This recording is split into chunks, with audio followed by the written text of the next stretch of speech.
একটি রাবার গাছের প্যানেলকে কত বৎসর ট্রেপিং করা যায়। আমার অনেক রাবার চাষি ভাই বন্ধুরা এই বিষয়টা জানতে চেয়েছিলেন, তো আজকে আলোচনা করব এই বিষয়টাকে নিয়ে।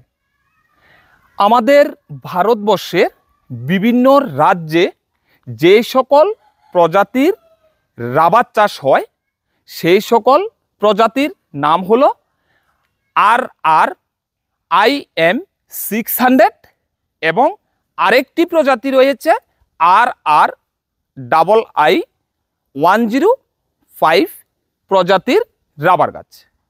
এই সকল রাবার গাছগুলি ট্রেপিং করার নিয়ম হলো মাটি থেকে 125 সেন্টিমিটার উপর চ্যানেল খুলতে হবে।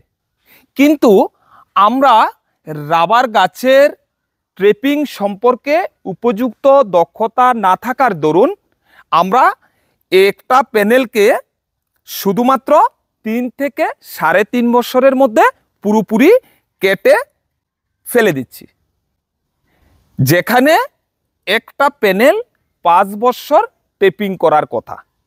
হ্যাঁ, তাহলে একটা প্যানেলকে যদি আমরা 5 বছর ট্রেপিং করতে চাই, সেই ক্ষেত্রে প্রতিবার ট্রেপিং করার সময় শুধুমাত্র 1 মিলিমিটার থেকে 1.2 মিলিমিটার পর্যন্ত ট্রেপিংয়ের মাধ্যমে রাবার গাছের বাকলটাকে কেটে ফেলতে হবে, এর বেশি নয়। এর বেশি যদি আমরা কেটে ফেলি সেই ক্ষেত্রেই কিন্তু এই সমস্যাটুকু হয়ে থাকে, অর্থাৎ 3 থেকে 3.5 বছরের মধ্যে পুরো প্যানেলটা শেষ হয়ে যায়।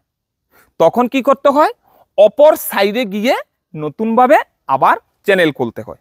যেখানে একটি রাবার গাছ 30 থেকে 35 বছর ইনকাম দেওয়ার কথা, সেই ক্ষেত্রে একটা রাবার গাছ কিন্তু 15 থেকে 20 বছর ইনকাম দেওয়ার পর এই রাবার গাছটা কিন্তু ইনকাম দেওয়া বন্ধ করে দেবে।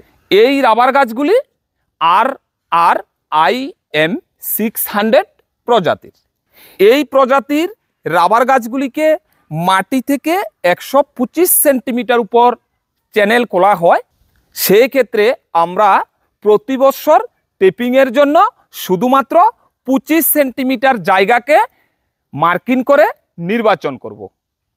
তাহলে প্রত্যেক বছর যদি 25 সেন্টিমিটার জায়গাকে ট্রেপিং করতে হয়, সেই ক্ষেত্রে 1 বছর 25 সেন্টিমিটার, এর পরের বছর 25 সেন্টিমিটার, এর পরের বছর 25 সেন্টিমিটার, এর পরের বছর 25 সেন্টিমিটার, এর পরের বছর 25 সেন্টিমিটার।